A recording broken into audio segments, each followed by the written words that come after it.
Assalamualaikum warahmatullahi wabarakatuh. Selamat pagi para netizen di mana saja Anda berada. Salam opini rakyat. Penampakan gerbang PIK 2 dengan naga besar. Kami kira sedang berada di Hong Kong.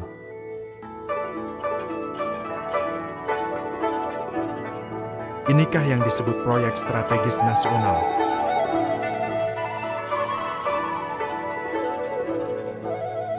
Apa kabar warga yang terdampak gusuran?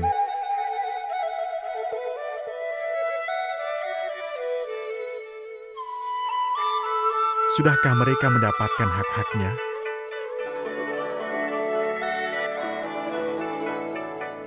Jangan sampai bangunan megah berdiri di atas penderitaan orang lain. Katanya manusia tempat salah dan dosa, tapi kebijakan yang salah harus dipertanggungjawabkan.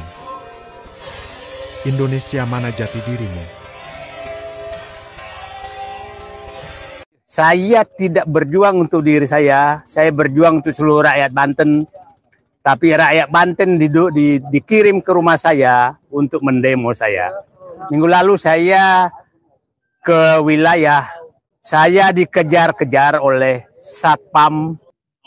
Saya diusir sampai dibentak-bentak oleh Satpam mereka. Ini wilayah kami. Dan kami tidak mau dipecat gara-gara Bapak masuk. Kemarin saya ketemu penghuni PIK 2 yang dari etnis tertentu. Mereka menyatakan ke saya, Pak, dengan Bapak turun, saya menyadari bahwa ini memang pengembang ini membuat ketegangan. Kita tidak pernah menyatakan melawan pembangunan. Yang kita lawan adalah penggusuran rakyat dan ketidakadilan. Calon gubernur Banten tidak ada yang sama sekali yang membela rakyatnya yang sedang digusur. Kalau Anda diam terus, tidak salah rakyat menduga bahwa Anda petugas oligarki. 6 bulan lalu saya memulai perjuangan ini dan senang hari ini sudah semakin banyak yang peduli dan menyadari Banten ini memang terancam. Saat yang sama, hari ini rumah saya tuh lagi didatangi demo dari mereka. Nah, tapi ada janji dengan bapak-bapak dan sini istri saya yang ada di rumah. Semoga ada lindungan Allah. Amin. Coba bisa bayangkan bagaimana mereka memperlakukan orang yang berjuang untuk rakyat. Saya tidak berjuang untuk diri saya berjuang untuk seluruh rakyat Banten. Tapi rakyat Banten dikirim ke rumah saya untuk mendemo saya. Itu Bapak saya perintis kemerdekaan, pasti Bapak saya lebih berat dari mereka. Insya Allah bismillah saya hadapi. Kemarin minggu lalu saya ke wilayah, saya dikejar-kejar oleh Satpam. Dan dia merasa bahwa wilayah yang sudah masuk dapatkan izin lokasi itu seakan-akan wilayah dia. Sehingga siapapun yang masuk harus diusir. Saya diusir sampai dibentak-bentak oleh Satpam mereka. Dan saya tahu Satpam itu saya kira pensiunan aparat. Ini wilayah kami. Dan kami tidak mau dipecat gara-gara Bapak masuk. Jadi udah seperti itu sekarang. Itu belum masuk lokasinya loh Pak. Itu baru dirancang bahwa ini calon lokasinya. Dan saya nggak terbayang supaya publik tahu saya ini berada di di Tanjung Pantai Gope, Karangatu, Serang. Ini kira-kira kalau diurut dari sana supaya clear publik, PIK 2 itu adalah mulai dari Kosambi, Teluk Naga, Paku Haji, belum, masih jauh. Tenang aja, saya hafal. Paku Haji, Mau, kemudian Kemiri, Kronjo, Mekar Baru, kemudian Tanara, Pontang. Nah, sekarang di sana Merak, supaya paham ini nggak terlalu jauh. Nah, kita lihat sekarang daerah-daerah ini sebenarnya bahwa tangan-tangan mereka sudah turun membebaskan. Karena ini yang ada ini sudah orang-orang tertentu. Jadi sebenarnya ini sudah untuk mengambil alih semua yang seperti saya katakan akan mulai dari Kosambi sampai Merak nanti akan dipegang oleh mereka. Nah, problem yang kita hadapi sebenarnya begini. Kemarin saya ketemu penghuni PIK 2 yang dari etnis tertentu. Dan dia cerita ke saya bahwa mereka juga bangun karena mereka menyatakan ke saya, Pak, dengan Bapak turun, saya menyadari bahwa ini memang pengembang ini membuat ketegangan sosial panjang. Karena mereka wilayah itu dengan satu etnis, dan di pinggirnya adalah etnis lain yang kemiskinan tingkat tinggi. Jadi bayangkan, ini dia hidup nanti di situ dengan penuh ketegangan. Nah, mereka sekarang menyadari bahwa ini sangat berbahaya membuat kawasan seperti ini yang hanya satu etnis. Jadi, melalui kesempatan ini, betul-betul dan dia menyatakan, ini hanya kelakuan etnis mereka, beberapa orang, untuk mengejar kekayaan, maka etnis mereka yang menjadi tegang seumur hidup di Indonesia sampai anak cucunya. Jadi saya menyatakan, perjuangan kita bukan perjuangan tentang etnis.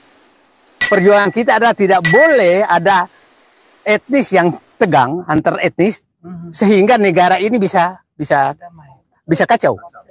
Nah, sampai dia cerita setelah Bapak lihat ke lokasi, kami mendatangi kampung-kampung yang digusur, maksudnya etnis itu, kami menyadari bahwa ini memang kita zolim nih, membiarkan kemiskinan di balik pagar sementara kita bermewah-mewah di pagar sebelahnya. Nah, jadi melalui kesempatan ini saya menghimbau agar pemimpin janganlah karena mengejar kekayaan sehingga memberikan kesempatan segelintir etnis tertentu membuat dirinya kaya dan mengusir rakyat lain dan memberikan itu kepada etnisnya yang etnisnya ini akan tegang sepanjang hidupnya. Karena dia ketakutan terhadap ketegangan itu. Jadi, nah, perjuangan kita sama sekali tidak ada kaitannya dengan etnis. Yang kita lakukan adalah negara ini harus damai, rakyat harus sejahtera. Nah, saya ingin menyatakan, kita tidak pernah menyatakan melawan pembangunan. Yang kita lawan adalah penggusuran rakyat dan ketidakadilan. Itu yang kita lawan. Jadi kalau mereka, saya bilang begini, kita lihatlah berbagai pembangunan yang terjadi yang tidak menyebabkan penggusuran rakyat dan berat adil, itu bisa-bisa saja. Saya pikir kita masih ingat kalau Pak Harto itu dulu kan Orde Baru, kalau membangun kompleks itu ada namanya rumus 136. 1 mewah, 3 kelas menengah, dan 6 rumah kelas bawah. Ini rumus itu dihilangkan. Nah, jadi itu yang saya harapkan publik paham bahwa ini adalah masalah persatuan. Bahwa masalah persatuan janganlah karena panjang. Nah, saya senang, saya selalu kalau ketemu dengan teman ini kemana orang Banten ini. Itu selalu saya tanyakan. Sekarang sudah bergerak. Nah, saya tanda tanya ini kemana orang Banten. Yang saya pertanyakan sekarang, calon gubernur Banten tidak ada yang sama sekali yang membela rakyatnya yang sedang digusur. Ya, satu pun dari 4 calon ya, dua calon. Mana mereka yang membela rakyatnya? Jangan dipilih. Nah, maksud saya melalui tempat ini, wahai Ibu Airin, wakilnya siapa? Sumardi, wahai Andrasoni, wahai Dimyati, belalah rakyatmu. Jangan kau sekedar mengejar jabatan, Rakyatmu Banten Utara ini tersedang digusur dan saya tidak pernah mendengarkan suara kalian membela mereka. Ataukah Bapak dan Ibu sudah bagian dari mereka? Itu pertanyaan besar dari saya. Kalau Anda diam terus, tidak salah rakyat menduga bahwa Anda memang adalah bagian dari mereka dan bukan ingin menjadi pimpinan Banten, tapi Anda ingin menjadi bagian oligarki untuk menggusur rakyat Banten. Itu yang kita harus hindari. Jadi rakyat Banten, datanginlah calon gubernur, ya, datangi calon gubernur, minta apakah Bapak dan Ibu maju gubernur untuk membela kami, atau Bapak dan Ibu maju gubernur untuk menggusur kami. Itu pilihannya. Itu pilihan bagi mereka. Kalau hanya diam terus, berarti dia ingin menjadi gubernur untuk menggusur rakyatnya. Petugas oligarki. Saya pikir itu. Terima kasih. Saya dapat pesan tidak boleh lagi ada perumahan yang eksklusif dari Pak Prabowo. Jadi perumahan itu juga harus ya dari berbagai macam latar belakang. Kita tidak mau bikin negara di dalam negara. Jadi kita juga harus mulai dengan sesuatu yang baik, yang tidak eksklusif. Kira-kira panjangnya nanti mungkin 70-80 km sampai Serang sana, dan itu pinggir pantai, dan pinggir pantai dijual sangat mahal. Dan lucunya, saya heran bahwa pinggir pantai yang langsung kapal bisa merapat, itu sudah dijual. Jadi negara sudah hilang sebenarnya kewenangannya di sini. Padahal aturannya pantai itu sudah milik rakyat, sekarang ini milik pribadi, dan itu harga paling mahal. Dan itu bayangkan puluhan kilometer akan dijual seperti itu. Ini saya nggak tahu negara ini apakah masih ada, masih berkuasa di wilayah Pantai Indah Kapuk II, atau memang sudah pemerintah sudah tidak lagi berfungsi di wilayah ini. Ini wilayah menjadi negara dalam negara karena luasnya akan melebihi luas Singapura, ratusan ribu hektar dan sepanjang puluhan kilometer pantai. Ini berada di di Tanjung Pantai Gope, Karangatu, Serang. Ini kira-kira kalau diurut dari sana supaya clear publik, PIK 2 itu adalah mulai dari Kosambi, Teluk Naga, Paku Haji, Tanara. Belum, masih jauh. Tenang aja, saya hafal. Paku Haji, Mau, kemudian Kemiri, Kronjo, Mekar Baru, kemudian Tanara, Pontang. Nah, sekarang di sana Merak, supaya paham ini nggak terlalu jauh. Nah, kita lihat sekarang daerah-daerah ini sebenarnya, saya yakin betul bahwa tangan-tangan mereka sudah turun membebaskan. Karena saya dapat informasi bahwa pulau-pulau ini yang ada ini sudah dibeli oleh orang-orang tertentu. Jadi sebenarnya ini sudah sedang proses untuk mengambil alih semua yang seperti saya katakan akan mulai dari Kosambi sampai Merak nanti akan dipegang oleh mereka. Nah, problem yang kita hadapi sebenarnya begini. Kemarin saya ketemu penghuni PIK 2 dan dia cerita ke saya bahwa mereka juga menyadari bahwa cara membangun PIK 2 ini membahayakan ke depan. Karena mereka menyatakan ke saya, Pak, dengan Bapak turun, saya menyadari bahwa ini memang pengembang ini membuat ketegangan sosial jangka panjang. Karena mereka akan tinggal di dalam wilayah itu dengan satu etnis, dan di pinggirnya adalah etnis lain yang kemiskinan tingkat tinggi. Jadi dia bayangkan ini dia hidup nanti di situ dengan penuh ketegangan. Nah, mereka sekarang menyadari bahwa ini sangat berbahaya membuat kawasan seperti ini, dan dia menyatakan ini hanya kelakuan beberapa orang untuk mengejar kekayaan mereka yang menjadi tegang seumur hidup di Indonesia sampai anak cucunya. Jadi saya menyatakan perjuangan kita bukan perjuangan tentang etnis. Perjuangan kita adalah tidak boleh ada etnis yang tegang antar etnis, sehingga negara ini bisa kacau.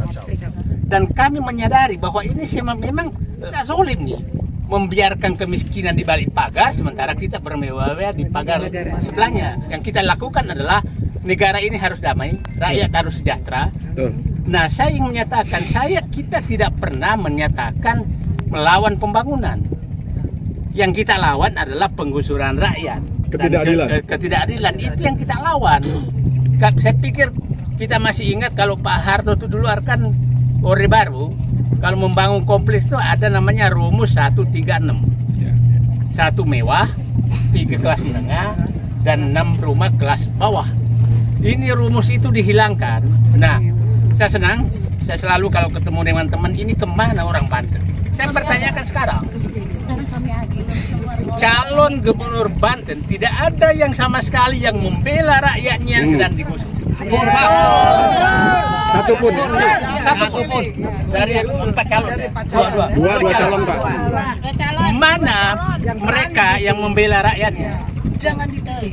Nah, maksud saya melalui tempat ini, wahai Ibu Airin, wakilnya Ade Sumardi, wahai Andrasoni, wahai Dimyati, belalah rakyatmu. Jangan kau sekedar mengejar jabatan. Dan saya tidak pernah mendengarkan suara kalian membela mereka. Saya betul-betul menangis melihat kenapa orang Banten mau diusir begini kok diam semua. Itu Pak yang bikin saya menangis. Semua diam, tidak ada yang mau teriak. Calon gubernur, calon bupati, nggak ada berani menyinggung PSNP tua. Walaupun kampung saya bukan asli di sini, tapi siapa tahu Allah menunjuk saya untuk menjadi pembela rakyat di kampung orang lain. Terima kasih buat Pak Marwan, Pak Said Didu, luar biasa. Kalau kita masyarakat Banten, ingat Pak Said Didu ini beliau berasal dari Sulawesi Selatan.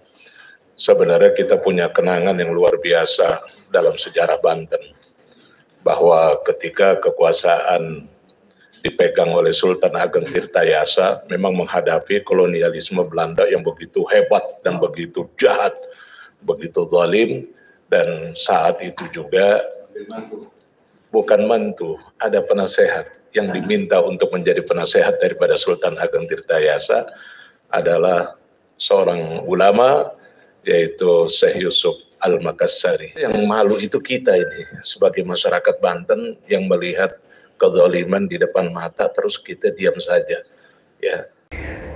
Sobat netizen, apa pendapat Anda? Silahkan tulis di kolom komentar. Terima kasih telah menonton video ini sampai selesai. Salam hormat. Wassalamualaikum warahmatullahi wabarakatuh.